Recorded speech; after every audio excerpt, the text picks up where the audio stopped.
21장입니다.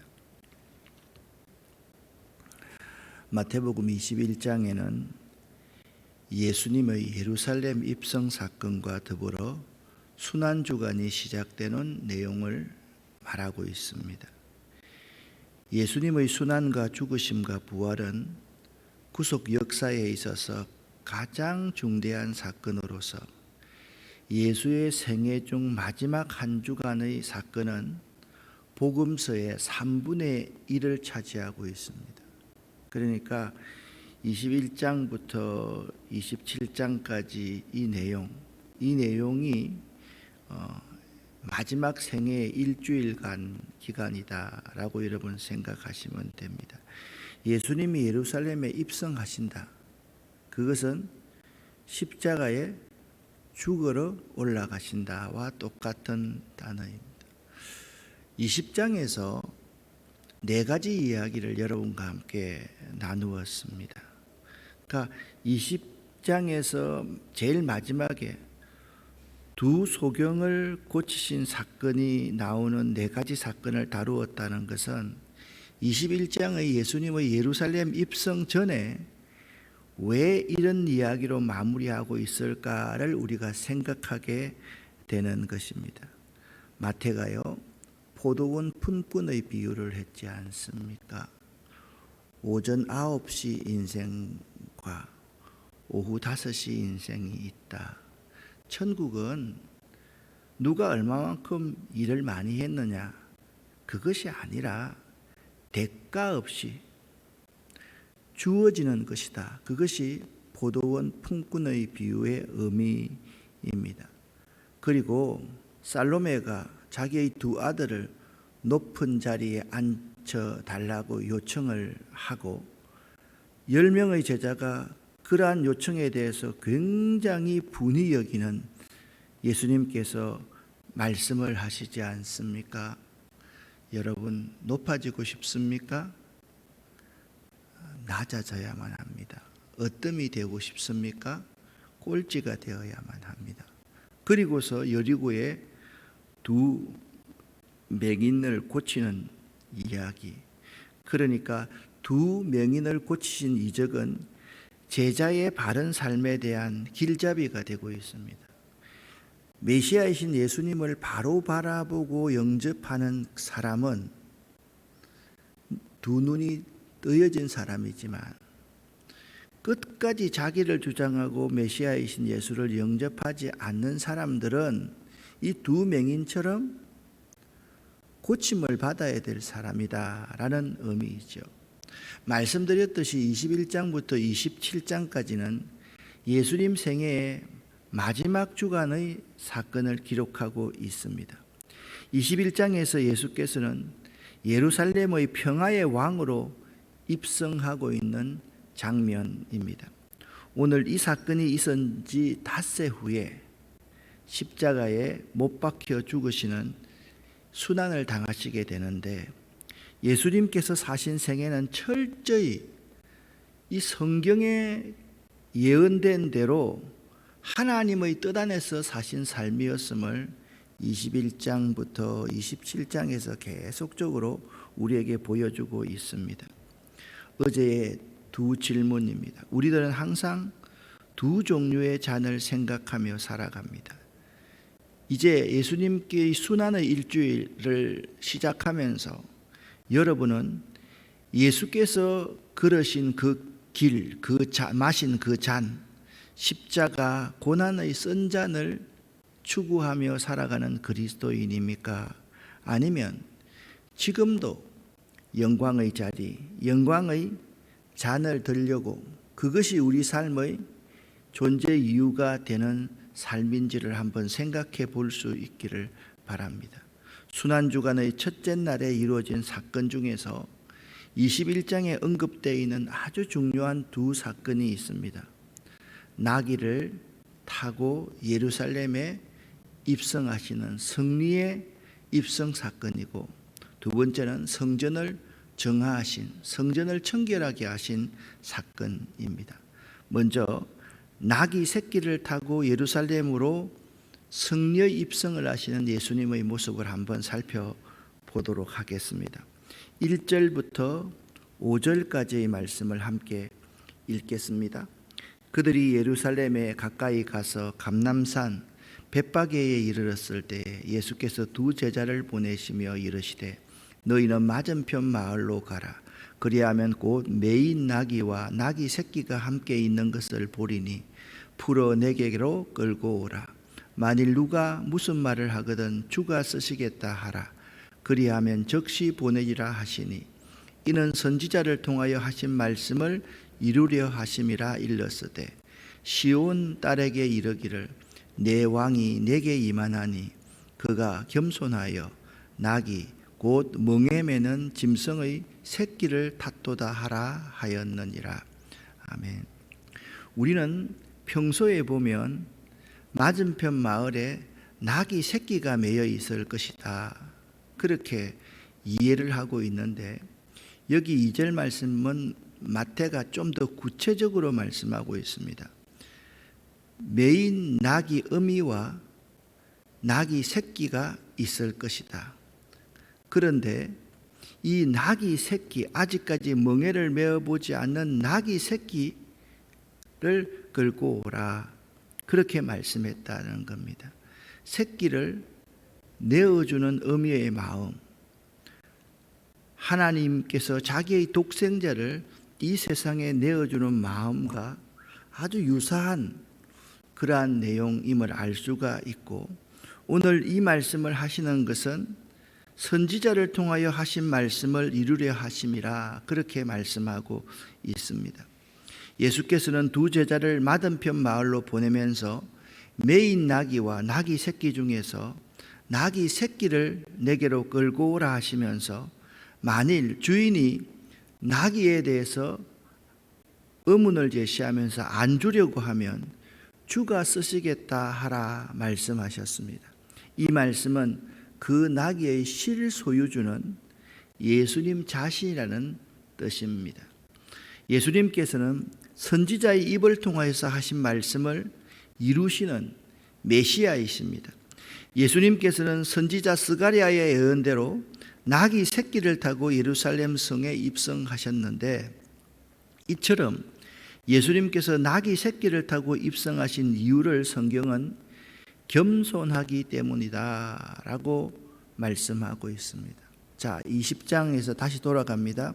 제자들은 겸손했습니까? 교만했습니까? 그들은 자꾸 높아지려고 했습니다. 그들은 자꾸 상석에 앉기를 원했습니다. 그들은 자꾸 주인이 되기를 원했습니다. 예수님께서 말씀하십니다. 여러분, 높아지기를 원하십니까? 낮은 자리에 앉으십시오. 내려가십시오. 내려가면 보입니다.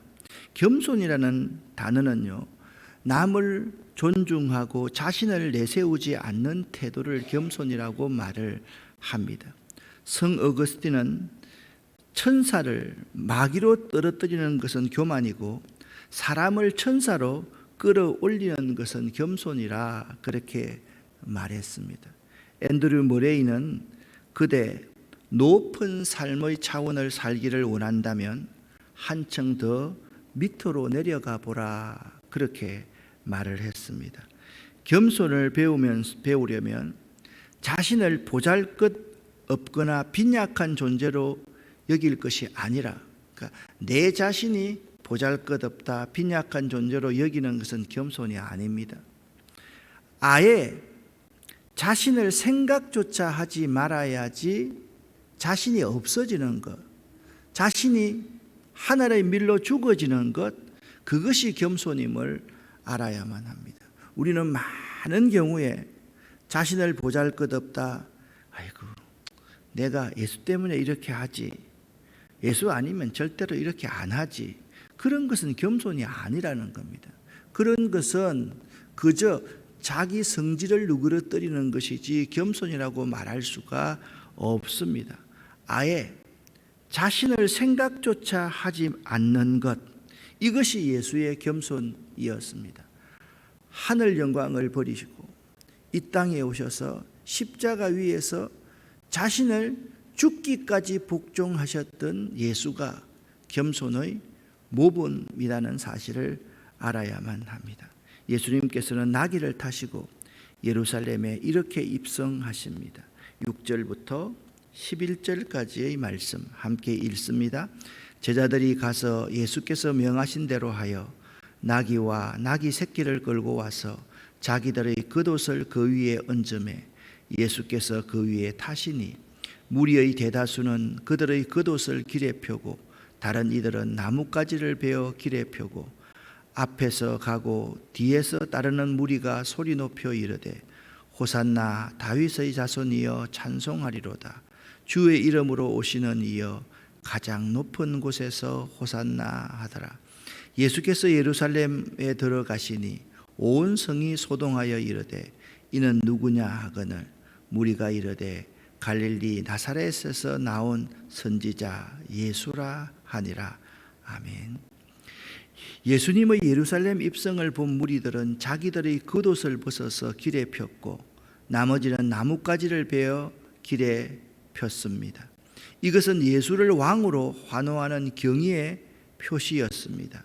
그들은 예수님을 위대한 왕으로 환호하였고 합당한 예를 갖추어서 예수님을 맞이했습니다. 그 순간 그들 모두는 진실한 성도임에 틀림이 없었습니다. 하지만 말입니다.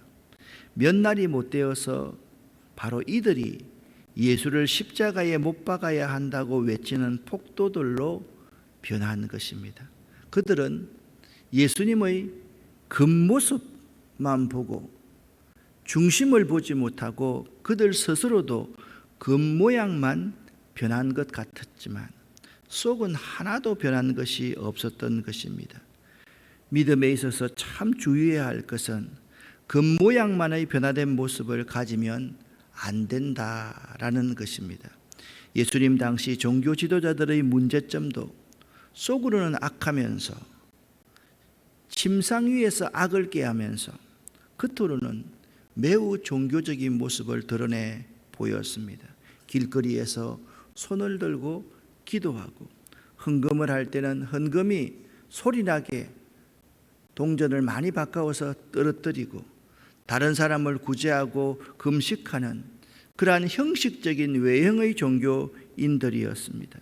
그들은 하나님을 믿는다고 하였지만 실상은 마귀의 자식들이었던 것입니다. 겉모습만 신앙인이지만 생각하는 것이나 행위는 신앙인과 전혀 무관한 사람들이 참 많습니다. 신앙인이라고 하면서 어떻게 저 사람을 죽일까? 저 사람을 내 편으로 만들까? 저 사람을 짓밟고 내가 올라갈까? 상대를 비난하는 사람들이 오늘날 우리들 가운데도 참 많다라는 것입니다. 만나면 덕스럽고 좋은 이야기를 해야만 하는데 만나면 다른 사람들 상위에 올려놓고 사정없이 요리하고 싶습니다. 그러한 모습이면서 이 자리에 와서 우리 한 사람 한 사람이 그냥 열심히 기도하고 있다라고 하면 우리는 겉모습만 변한 사람일 수가 있다라는 것입니다. 우리들도 매 순간 내가 혹시 그러한 사람이 아닌지 돌아보아야 합니다. 자신을 돌아볼 줄 아는 사람은 겸손한 사람이기 때문입니다. 다시 한번 겸손은 무엇입니까? 내가 아예 존재조차도 없다라고 생각하는 것이 겸손임을 알아야만 합니다. 예수님께서 예루살렘 성전으로 들어가셨습니다. 거기에 예수님이 바라시는 모습이 아닌 다른 모습이 펼쳐져 있는 것 아닙니까? 함께 12절부터 17절을 읽어보겠습니다. 예수께서 성전에 들어가사 성전 안에 매매하는 모든 사람들을 내쫓으시며 돈 바꾸는 사람들의 상가 비둘기 파는 사람들의 의자를 둘러 엎으시고 그들에게 이르시되 기록된 바 내 집은 기도하는 집이라 일컬음을 받으리라 하였거늘 너희는 강도의 소굴을 만드는도다 하시니라. 맹인과 전언자들이 성전에서 예수께 나오매 고쳐주시니 대제사장들과 서기관들이 예수께서 하시는 이상한 일과 또 성전에서 소리질러 호산나 다윗의 자손이여 하는 어린이들을 보고 노하여 예수께 말하되 그들이 하는 말을 듣느냐? 예수께서 이르시되 그렇다. 어린 아기와 젖먹이들의 입에서 나오는 찬미를 온전하게 하셨다 함을 너희가 읽어본 일이 없느냐 하시고 그들을 떠나 성 밖으로 베다니에 가서 거기서 유하시니라. 아멘. 예수님께서는 성전에 들어가셔서 성전 안에서 매매하는 모든 사람들을 내쫓으셨고 돈 바꾸는 사람들의 상과 비둘기 파는 사람들의 의자를 둘러 엎으셨습니다. 이 모습을 보고 어떻게 메시아가 이렇게 할 수 있냐, 폭력을 사용할 수 있냐라고 생각하실 수 있을 것입니다. 이러한 일들은 처음에는 성전 밖에서 이루어졌으나 점차 성전 안으로 들어오게 되었고 급기야는 그러한 행위가 이익을 더 남기려는 욕심에서 불의한 방법으로 이루어졌던 것입니다. 결국 성전 예배와 제사를 통한 화해와 사랑의 장소가 성전이 아닌 장사터가 되어버리고 말았던 것입니다. 이런 일들은요, 부유한 사람들은 피해를 입지 않습니다. 왜냐하면 그들은 권력과 밀접하여 있기 때문입니다. 이런 모든 폐해는 누가 입습니까? 가난한 자들이, 소외된 자들이 입게 되는 것입니다. 종교 지도자들은 말합니다. 여러분, 성전 제사를 드려야 되고 예물을 드려야 됩니다. 11조를 드려야만 합니다. 그렇게 하면서도 실제적으로는 본질 그 자체를 잃어버리고 있는 모습이라는 것입니다. 예수님은 내 집은 기도하는 집이라 일컬음을 받으리라 하였거늘 너희는 내 집을 강도의 소굴로 만들었구나 말씀하시면서 성전 본래의 기능을 회복시키고자 하였습니다. 이런 것은 있잖아요. 이런 것은요, 그냥 조금 바꾸어서 되는 것이 아닙니다. 이런 것은 갈아엎어야만 되는 것입니다. 뒤집어야만 하는 것입니다. 왜? 예수님께서 무슨 일 때문에 오셨습니까? 가난하고 불쌍하고 병든 자, 그들을 위해서 오셨습니다.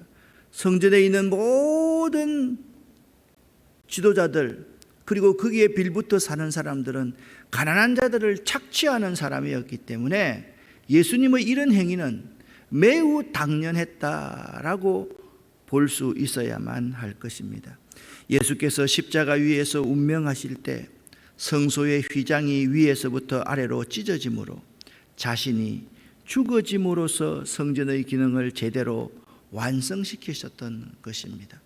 지성소 앞으로 나아갈 수 있는 어떠한 방해를 다 치우고 제거해야지 성전의 본래의 기능이 회복되는 것이지, 그 길을 조금만 지나갈 수 있도록 비껴설 수 있도록 하는 것은 결코 성전을 회복하는 것이 아님을 알아야만 합니다. 성전 정화 사건으로 예수 자신이 진정한 메시아로서의 구세주이심을 드러내신 것입니다. 내 집, 이 예루살렘 성전은 예수님 자신의 집이라는 겁니다. 내 집을 그러한 세상적인 방법, 제자들이 추구하는 높아지려고 하고 그리고 고난의 잔이 아니라 영광의 잔을 취하려고 하는 그러한 행태는 내가 가는 길이 아니다라고 예수님께서는 말씀하고 계신 것입니다. 우리는 알아야만 합니다. 오늘날도 어떻게 보면 이 목사와 여러분 한 사람 한 사람들을 위해서 교회가 좀 더 혁명적으로 변해야 될지도 모르겠습니다. 많은 사람들이 그렇게 하면 안 될 것 같은데 하는 그러한 방법으로 갈아엎지 않으면 오늘 성전 본래의 기능을 이룰 수 없을지도 모르겠다라는 생각을 할 때가 참으로 많습니다. 교회의 회의가요, 초대교회의 회의와 똑같습니다. 여러분 노회 같은 데 한번 가보십시오. 그때와 하나도 바뀐 것이 없습니다. 그런데 세상은 어떻게 바뀌었습니까? 이제 모이지 않습니다. 온라인으로 모입니다. 빨리 결정합니다. 그러나 교회의 구조는 그렇지 않습니다. 이런 모든 것들도 확 바꾸지 않으면 안 되는데 우리들 한 사람 한 사람들이 지도자처럼 되어서 정죄하고 판단하고 자기 나름대로 생각하고 있다라는 것입니다.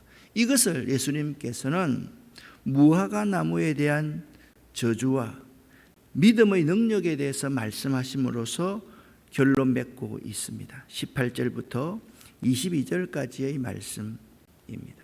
이른 아침에 성으로 들어오실 때 시장하신지라 길가에서 한 무화과 나무를 보시고 그리로 가사 잎사귀 밖에 아무것도 찾지 못하시고 나무에게 이르시되 이제부터 영원토록 네가 열매를 맺지 못하리라 하시니 무화과 나무가 곧 마른지라.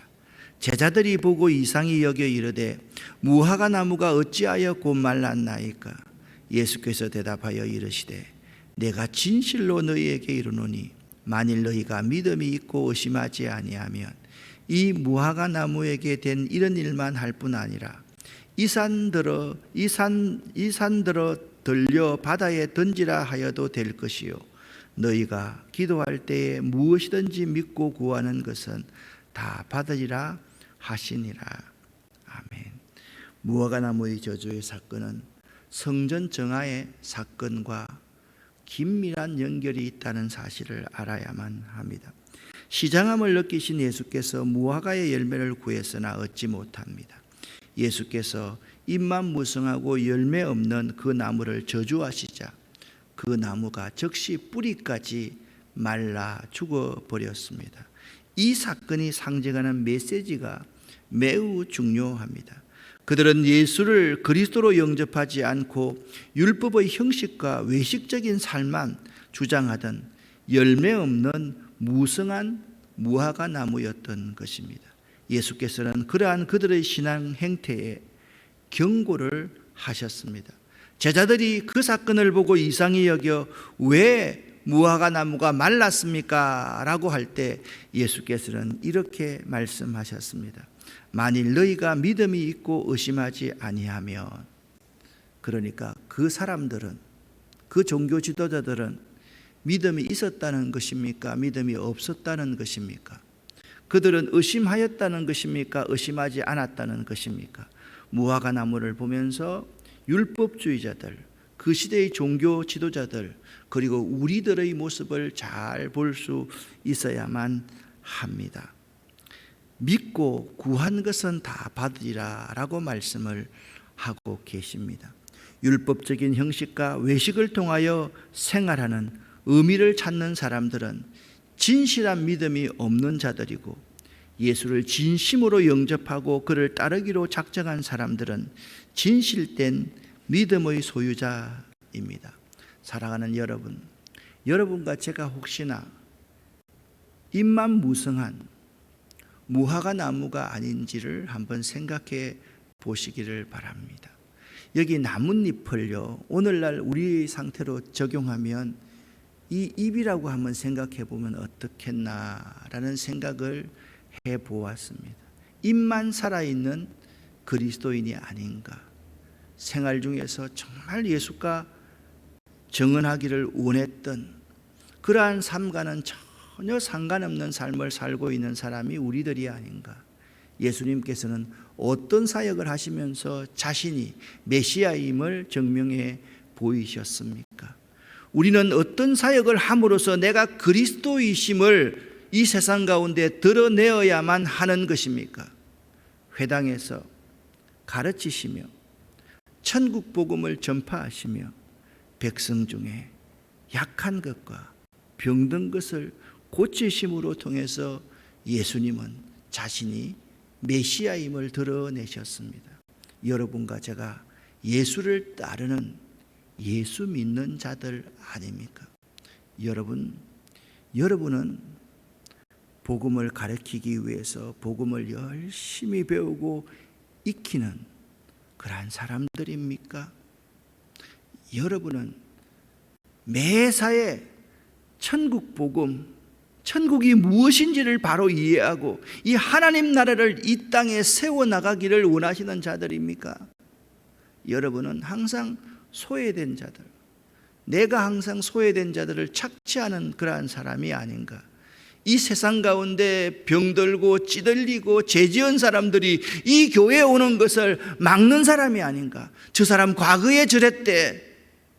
그러면서 그를 정죄하고 그를 세상 밖으로 내쫓고 그를 구원의 자리에서 내쫓는 우리들이라고 한다면 우리는 이 율법주의자들보다 더한 자들임을 알아야만 합니다. 여러분과 제가 예수를 진심으로 영접하고 예수를 따르기로 작정하는 진실된 믿음의 소유자들이 되기를 예수 이름으로 간절히 부탁드립니다. 기도하겠습니다. 살아계신 하나님 아버지여, 우리들이 잎만 무성한 무화과 나무가 아닌지, 열매를 맺지 못하는 무화과 나무가 아닌지 이 새벽에 생각해 보기를 원합니다. 하나님 아버지여, 우리 한 사람 한 사람이 자신을 돌아볼 수 있는 겸손함, 그 겸손함이 있기를 원합니다. 조금 배웠다고, 조금 안다고, 좀 오래 교회 다녔다고, 여러 교회를 경험해 보았다고 우리의 입술과 우리의 시선은 그냥 정죄하고 판단하고 외식하는 그러한 모습 천지임을 이 목사부터 고백합니다. 하나님, 우리가 예수님의 이 겸손을 낙이 타고 입성하시는, 좋은 차가 아니라 낙이 타고 입성하시는 이 모습을 본받을 수 있도록 도와주시고, 또한 우리들 한 사람 한 사람이 진실된 신앙인인 척 하다가 곧 예수님을 십자가에 못 박아라고 말하는 폭도들로 변했던 그 시대의 그 사람들 되지 않도록 도와주시옵소서. 오늘 하루도 저녁 시간 함께 아가서 강해를 하면서 하나님 말씀을 듣는 그 시간까지 하나님이 우리와 함께하여 주시옵소서.